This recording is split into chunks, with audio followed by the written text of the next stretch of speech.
बंद के दो रुख। किसानों का भारत बंद कहीं असरदार रहा तो कहीं बेअसर दिखाई दिया। तमाम रियासतों में अपोजिशन पार्टियां बंद की हिमायत में सड़कों पर नजर आईं। कहीं हाथापाई हुई तो कहीं सियासी कारकुनों को हिरासत में लिया गया, कहीं चक्का जाम किया गया तो कहीं एहतजाज के लिए बैलगाड़ी का सहारा लिया गया। आम आदमी पार्टी ने अरविंद केजरीवाल को नजरबंद किए जाने का दावा किया तो आपके उस दावे की तरदीद दिल्ली पुलिस ने की। इस बीच जरूरी अशिया की फराहमी में कोई दिक्कतें पेश नहीं आई, यानी ये कहा जा सकता है कि बंद का असर मिला जुला रहा। भारत बंद पर सियासत भी खूब हो रही है। बीजेपी का कहना है कि अपोजिशन पार्टियां किसानों का बहाना बनाकर सियासी जमीन तलाश कर रही हैं, तो हिज़्ब इख्तिलाफ का कहना है कि ज़र क़वानीन से बड़े सरमायादारों को फायदा पहुंचाना चाहती है। इस बीच ये भी बताना जरूरी है कि गुज़िश्ता 13 दिनों से ज़र कानून पर किसानों का दिल्ली में एहतजाज जारी है। सरकार की किसानों से 5 दौर की बातचीत बेनतीजा रही है और कल छठे दौर की बातचीत होने वाली है। आज इसी मौजू पर जानेंगे दो सियासी पार्टियों से उनका रुख। प्रोग्राम दो रुख में सबसे पहले दो सियासी पार्टियों के लीडरान का तारुफ करा दे। हमारे दरमियान वसीम राजा साहब जो कि तर्जुमान हैं बीजेपी पंजाब के, हमारे साथ जुड़ रहे हैं, आपका इस्तकबाल करते हैं। साथ ही साथ एक और खास मेहमान हमारे दरमियान मौजूद हैं, साधना भारती साहिबा जो कि कांग्रेस की तर्जुमान हैं, इस बीच मौजूद हैं। साधना साहिबा, सबसे पहले आपके पास ही आ जाते हैं क्योंकि भारत बंद की हिमायत का आपने भी ऐलान किया था, मिला जुला असर हम सब ने देखा, लेकिन क्या कांग्रेस ये मानती है कि जिस तरह से अपोजिशन पार्टियों को लग रहा था कि असर दिखाई देगा, यानी उस मैसेज को आप पास ऑन करने में कामयाब रहे? देखिए, बिल्कुल एक मैसेज पहुंचाना बहुत जरूरी था, क्योंकि लगातार मैं तो इसीलिए इस बात को बहुत जिम्मेदारी से कहती हूँ क्योंकि कांग्रेस की राष्ट्रीय प्रवक्ता तो हूं ही, साथ में किसान परिवार की बेटी भी हूं। मैंने कईयों बार आपके चैनल पर आके ये बताया, मुझे लगता है ये जरूरी है बताना, क्योंकि तब भी भाजपा की सरकार थी जब मैंने संसद भवन पर गिरफ्तारी दी थी। मैं मात्र 5 साल की थी, 13 अगस्त 1999 को। और आज फिर वही स्थिति, भाजपा जब भी सत्ता में आती है तब तक किसानों पर कहर ढाने लगती है। और अब भाजपा का ये कह देना कि कांग्रेस अपॉर्चुनिटी ढूंढ रही है या विपक्षी दल राजनीति कर रहे हैं, तो देख लिए ये तो वही बात हो गई कि वो कत्ल भी करते हैं तो चर्चा नहीं होती, हम आह भी कर देते हैं तो हो जाते हैं बदनाम। अब सीधी बात है, मोदी सरकार ये सियासत का कैसा एहसान करती है कि एक तरफ आंखें छीन लेती है, दूसरी तरफ चश्मेदान करती है। हमने अगर बंद का ऐलान आज किया किसानों का समर्थन में तो इसीलिए किया, हम किसी को परेशान नहीं करना चाहते थे। आप ये कहिए भारत बंद जो है वो सक्सेसफुल रहा क्योंकि हमने किसी का रास्ता नहीं रोका, किसी को परेशान नहीं किया। लेकिन उसके बावजूद कैलाश चौधरी कृषि मंत्री ये आकर कहते हैं कि ये जो बैठे हैं वो तो किसान ही नहीं है और किसान जो कानून है तो वापस दिया ही नहीं जाना चाहिए। तो जरा ये भाजपा के जो बैठे हैं तर्जुमान ये बता दे कि ये किसान नहीं है तो ये कौन है भाई, क्योंकि ये बार बार कई बार खालिस्तानी बता दिया जाता है। अब तो यही बात हो गई, छात्र करेंगे तो भाई टुकड़े टुकड़े गैंग के सदस्य, कोई अल्पसंख्यक करेगा तो वो पाकिस्तानी हो जाएगा इनकी नजर में, और अगर किसान करेंगे तो वो खालिस्तानी बता दिए जाएंगे।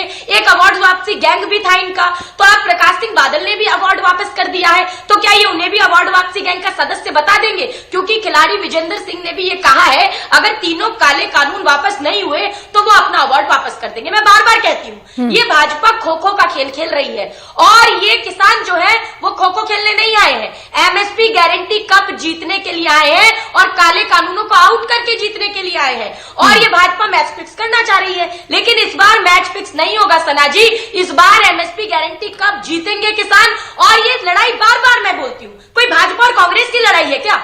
आज भाजपा के घटक दल इसमें उनकी खिलाफत कर रहे हैं, आज इंटेलेक्चुअल उनकी खिलाफत कर रहे हैं, आज किसानों के समर्थन में देश का 137 करोड़ आम नागरिक खड़ा हुआ है, उसके बावजूद आप आकर कहते हैं अरे किसानों को समझ नहीं आ रहा है। तो क्या बस भाजपा के नरेंद्र मोदी जी जो बस अपने मन की बात करते हैं, क्या बस वही पूरे हिंदुस्तान में समझदार है? क्योंकि देखिए दो बातें सामने आई हैं, एक बार मोदी जी ने ये कह दिया कि कहीं भी फसल बेच लीजिए, दूसरी तरफ मनोहर खट्टर कहते हैं कि हम बाजरा की फसल हरियाणा में दूसरे प्रदेशों की बिकने नहीं देंगे। शिवराज सिंह चौहान एक कदम और आगे बढ़ाकर कहते हैं दूसरे प्रदेशों का कोई बेचने आएगा तो हम उसको जेल भिजवा देंगे। अरे आप पहले खुद तय कर लीजिए, ये मोदी जी पहले अपने मुख्यमंत्रियों को तो कानून समझा ले कि कानून है क्या, तब बात करें। हमने पंजाब में बनाया ना एमएसपी की गारंटी के लिए कानून कि अगर कोई नीचे खरीदेगा जेल जाएगा, 2.5 एकड़ से कम जिसकी जमीन होगी कुड़की नहीं होगी। तो ये क्यों नहीं सरकार बना सकती, क्यों नहीं काले कानून वापस लेना चाहती? ठीक है वसीम राजा साहब, आपसे सवाल ये करना चाहते हैं क्योंकि पहले तो किसान ही मैदान में थे, क्योंकि गुज़िश्ता 13 दिनों से हम देख रहे हैं कि दिल्ली की सरहदों पर टिकरी बॉर्डर हो, सिंघू बॉर्डर हो या फिर यूपी और गाजियाबाद का बॉर्डर हो, वहां पर किसानों की तादाद बड़ी दिखाई दे रही है। ऐसे में अब अपोजिशन पार्टियां भी मैदान में आ गई हैं, तो क्या चुनौतियां बढ़ नहीं रही हैं? देखिए, हम शुरू से यही कहते आए हैं कि किसान तो सड़क पे नहीं था। शुरू से ही किसानों के कंधे पे बंदूक रख के ये सियासी पार्टियां जो थी, विपक्ष की सारी पार्टियां इस पे राजनीति कर रही थी किसानों का नाम लेके। और आज के भारत बंद में सारी सियासी पार्टियां, जितनी भी विपक्ष की पार्टियां थी, और शरेआम इस भारत बंद में सामने आई। लेकिन इसके बावजूद आज पूरा देश जो है नरेंद्र मोदी जी के साथ खड़ा नजर आया। पूरे देश में आज भारत बंद बिल्कुल विफल रहा। किसी भी जगह पे आप चाहे उत्तर प्रदेश की बात करें, बिहार की बात करें, दिल्ली की बात करें, तो सभी जगहों पे आज जो है इनका जो पॉलिटिकल जो ड्रामा था वो एक्सप्लोज हुआ। सारे लोग एकदम से सबने आह्वान किया भारत बंद के लिए। लेकिन उसके बाद भारतीय जनता जो है, हिंदुस्तान की जनता जो है देश के प्रधानमंत्री के साथ खड़ी नजर आई। और जहां तक बात रही किसानों की, आज भी हमारे देश के गृह मंत्री अमित शाह जी के साथ जो बैठक होने जा रही है किसान नेताओं की, और भारत के जो कृषि मंत्री हैं लगातार किसानों के साथ बैठक कर रहे हैं। हम बिल्कुल आश्वस्त है, बिल्कुल यकीनन कहना चाहेंगे कि कल की जो बैठक होगी उस बैठक में ये सभी मसलों पे सारे आपस में आपसी बातचीत से ये सभी का समाधान निकल जाएगा। ठीक है। और किसान जो संतुष्ट होकर भारत सरकार इस कानून वसीम राजा साहब, आपने कहा कि बंद पूरी तरीके से नाकाम रहा। भाजपा के नजदीक कैसा होना चाहिए बंद? देखिए सरकार तो लगातार आम आदमी को कोई दुश्वारी न आए इसके ऊपर काम कर रही है। लगातार किसानों से बात कर रही है, किसान जत्थेबंदियों से बात कर रही है। लेकिन जो आम लोगों को दुश्वारी का रास्ता पैदा करने वाले ये लोग कौन है? ये किसानों को गुमराह कौन कर रहे हैं? आज देश का विपक्ष जो है आम आदमी को परेशान करने पे तुला हुआ है। आज जो है आम आदमी को परेशान करने में, देश के नागरिक को परेशान करने में सारा विपक्ष लगा हुआ है। जिस कारण से कहीं ना कहीं किसानों के साथ बैठक को नाकामयाब करने में वो उनकी साजिश, वो अपनी साजिशें रख रहे हैं। लेकिन इसके बावजूद देश के किसान जो है बहुत अच्छे माहौल में लगातार बैठके हो रहे हैं। और किसानों के एक दो मुद्दे नहीं थे। वसीम राजा साहब, साधना भारती साहिबा, एक सेकंड। वसीम राजा साहब, साधना भारती साहिबा ये कह रहे हैं कि मुकम्मल तौर पर आपके पास लौटूंगी राजा साहब। वसीम साहब आपके पास आऊंगी। वसीम साहब आपके पास आऊंगी। किसानों को सरकारों ने ठगा है। पहली बार जो हो रहा है, भारत की सरकार है, देश के वजीर आजम जो है, देश के प्रधानमंत्री जो है नरेंद्र मोदी जी जो है, वो बहुत अच्छे मन से किसानों के हित में, किसानों के लिए लाभकारी इस कानून को लेके आए हैं। लेकिन विपक्ष जो है इस पे भी राजनीति करने के पास नहीं आ रहा। साधना भारती साहिबा, अक्सर हम ये देख रहे हैं कि बीजेपी ये कहने से गुरेज नहीं करती कि किसानों के हित को ना देखते हुए अपोजिशन अपनी सियासी रोटी सेक रही है। आखिर आप लोगों पे बार बार इस तरह के इल्जाम क्यों लग रहे हैं? आप जब ये कानून बना था, बिल पारित हुआ था, उस वक्ती तौर पर अपोजिशन पार्टियों ने एहतजाज दर्ज किया था। उसके बाद आपके पास 3 महीने का वक्त था कि आप किसानों के एहतजाज का इंतजार कर रहे थे। अरे क्यों नहीं, हमने तो राष्ट्रपति जी से भी रिक्वेस्ट की सना जी कि आप ऐसे कानून को पारित ही ना होने दें। लेकिन आप ये बताइए, जब ये चोर दरवाजे पे अध्यादेश लेकर सड़क पर नहीं दिखे, और उस अध्यादेश को लाने के सड़क पर नहीं देखिए क्यों नहीं उतरे हम? बिल्कुल उतरे सड़क पर भी उतरे, आंदोलन भी हुए, धरना प्रदर्शन भी किया। मैं खुद अपने मध्य प्रदेश के बालाघाट में थी। मैं उत्तर प्रदेश एटा की रहने वाली हूँ, वर्तमान में मध्य प्रदेश के बालाघाट की निवासी हूँ। देखिए मैं जानती हूँ, और मैं खुद किसान परिवार की बेटी हूँ। मुझे मालूम है कि किसान का दर्द क्या होता है। ये तो बरगलाने का काम करते हैं तो कह रहे किसान ही नहीं है। तो ये बताइए ना, जो देश में आज उभर के लोग आ रहे हैं, आंदोलित हो रहे हैं, गुस्सा कर रहे हैं, कौन है? ये कह रहे हैं भाई साहब अभी बैठकर कि हमने तो जी कानून बनाया किसान हित में। एक मुझे बात बता दीजिए आप, अगर किसान हित में है तो फिर किसान रोड पर क्यों है? क्या ये किसान नहीं है? आप ये कहना चाहते हैं? और ये कह रहे हैं किसान जो है आज ये जो धरना प्रदर्शन, आज जो भारत बंद था विफल हो गया। ये क्या चाहते थे? कब किनकी नजरों में सफल माना जाए? ये भारतीय जनता पार्टी काटने, मारने, दंगे, फसाद, इन्हीं में फंसी हुई है। इन्हें तभी भारत बंद सफल दिखता क्या? आज अगर शांतिपूर्ण भारत बंद हुआ है और ये कह रहे हैं कोई नहीं आ रहा है, भाजपा के घटक दल भी आज खिलाफत कर रहे हैं, ये बात इन्हें पता होनी चाहिए। पहले अपने घटक दलों को मना ले, अपने मुख्यमंत्रियों को समझा ले। और मैं बार बार यही बात कह रही हूं, ये काला कानून है जो किसानों की खिलाफत के लिए बनाया गया है, इसे वापस लिया जाना चाहिए, रिफॉर्म्स होने चाहिए। लेकिन ऐसा क्या रिफॉर्म लाना चाहिए? सना जी एक बात मैं कांग्रेस की वसीम राजा साहब जवाब दीजिएगा, साथ ही साथ इस बात का भी जवाब दीजिएगा जो आप पर इल्जाम लगा कि पुराने तरीके से बंद को मनाया गया। बीजेपी आखिर क्या चाहती थी? कांग्रेस आपसे सवाल ये कर रही है। ये शांति बनी रही। आज जो ये कांग्रेस के हमारे पैनलिस्ट प्रवक्ता जो है, हमारी बहन जो कह रही हैं, ये उनको लग रहा है ना, उन्होंने तो माहौल खराब करने का प्रयास पूरा किया। कांग्रेस के जहां जहां पे अब पंजाब के अंदर कांग्रेस की सरकार रही या विपक्ष ने तो चाहा देश का माहौल खराब हो सके, लेकिन देश की सम्मानित जनता जो है, देश की 130 करोड़ जनता जो है, देश की 130 करोड़ जनता जो है नरेंद्र मोदी जी पे विश्वास कर रही है। देश की जनता जो है इनके गुमराहियत में आके, इनके गुमराह करने से सड़कों पे आंदोलन नहीं करेगी, पूरे देश को बंद नहीं करेगी। आज देश का नागरिक देश को बंद नहीं चाहता है, भारत को बंद नहीं चाहता है, भारत को बुलंद चाहता है, भारत को बुलंद करना चाहता है, भारत को मजबूत करना चाहता है, भारत को आत्मनिर्भर करना चाहता है। और मैं कांग्रेस की मेरी बहन से एक सवाल का जवाब पूछता हूँ। वो बार बार ये कह रही है कि काला कानून की बात कर रहे हैं, और जब 2019 में एक बार 2019 का कांग्रेस का चुनाव मैनिफेस्टो पढ़े, कांग्रेस का जो चुनाव घोषणा पत्र है उसे पढ़े, उनके चुनाव घोषणा पत्र में इस कानून का जिक्र है। और कांग्रेस अगर इस कानून को ले आने के लिए अपने चुनावी घोषणा पत्र में डाल सकती है, भारतीय जनता पार्टी इस पर बहुत बात हो गई, प्रधानमंत्री कांग्रेस के मैनिफेस्टो में बहुत बात हो गई, कर सकते हैं, तो अब इनको अच्छा नहीं लग रहा है, ये अपने चुनावी घोषणा पत्र में डाल सकते हैं। अगर वही काम भारतीय जनता पार्टी करती है तो वसीम राजा एक सेकंड, भाई साहब, अरे वसीम भैया सुन लो, वसीम भैया सुन लीजिए। देखिए मैं बड़ी जिम्मेदारी से बता रही हूँ आपको।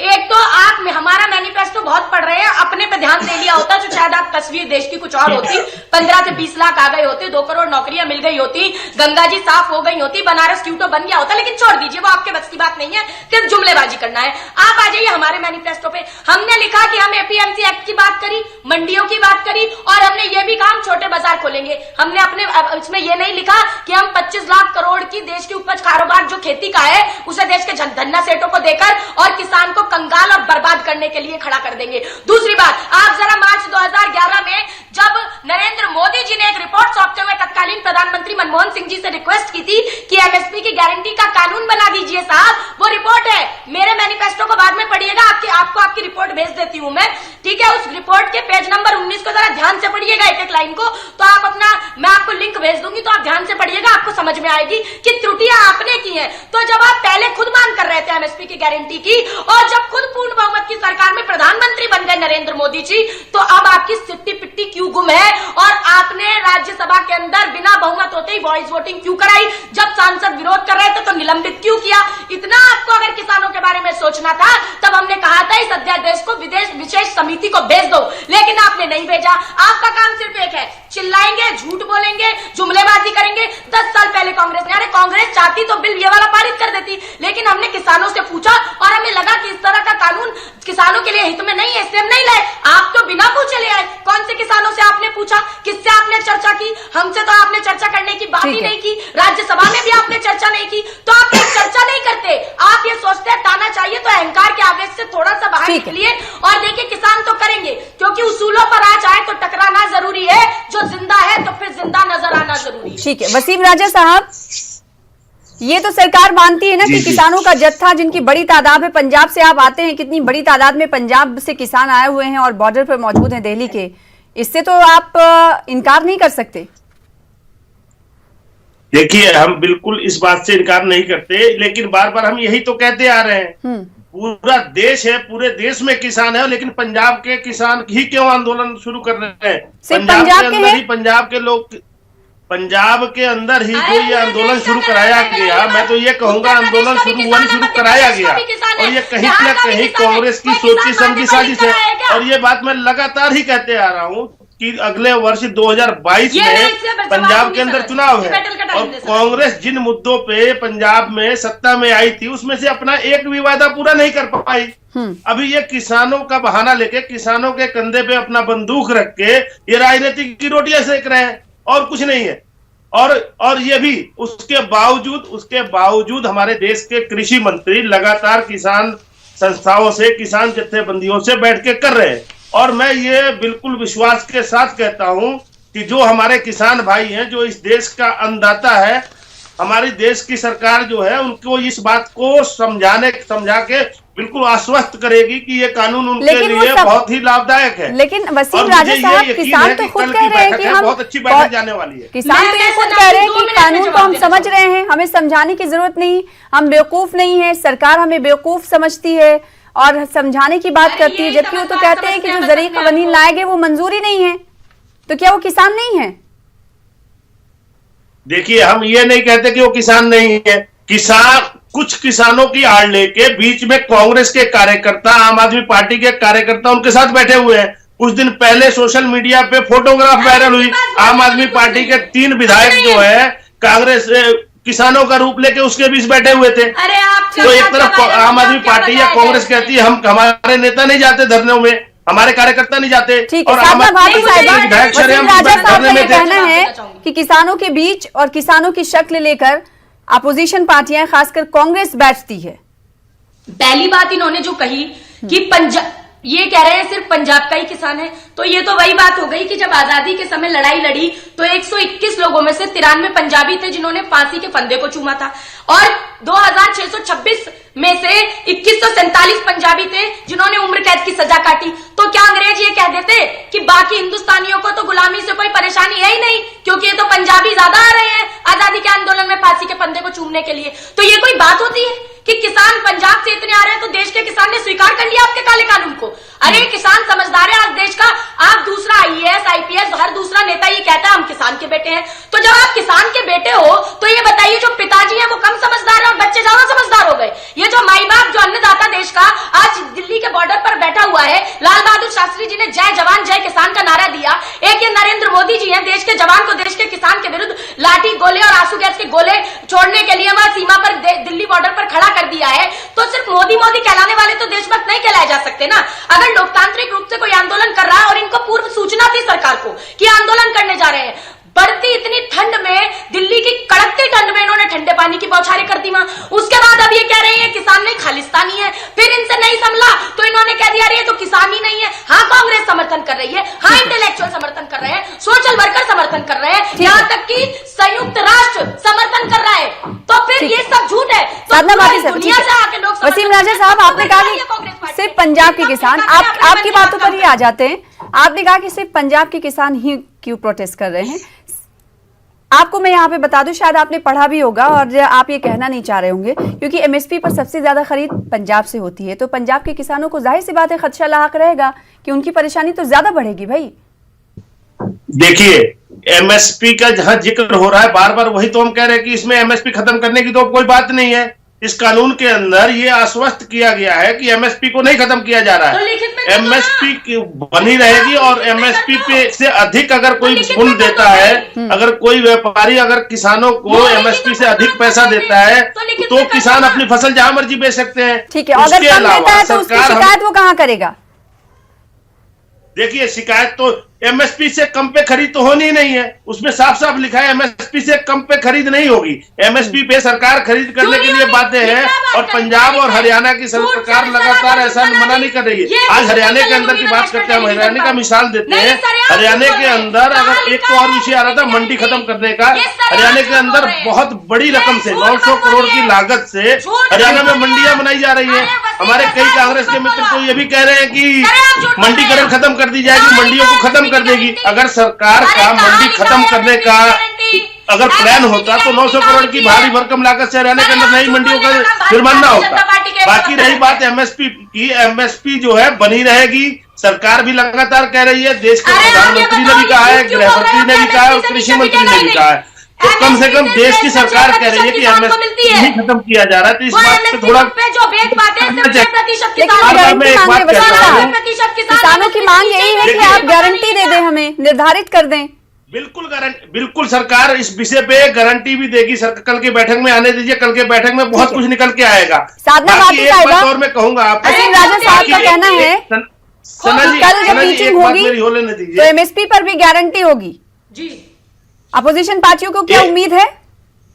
आऊंगी आपके पास। ये तो देखिए, अब ये तो शुरू से सना जी आपकी कई डिबेट्स में भी बोल चुके ये लोग मौखिक रूप से कि गारंटी होगी। अब इनका मौखिक कैसे माने?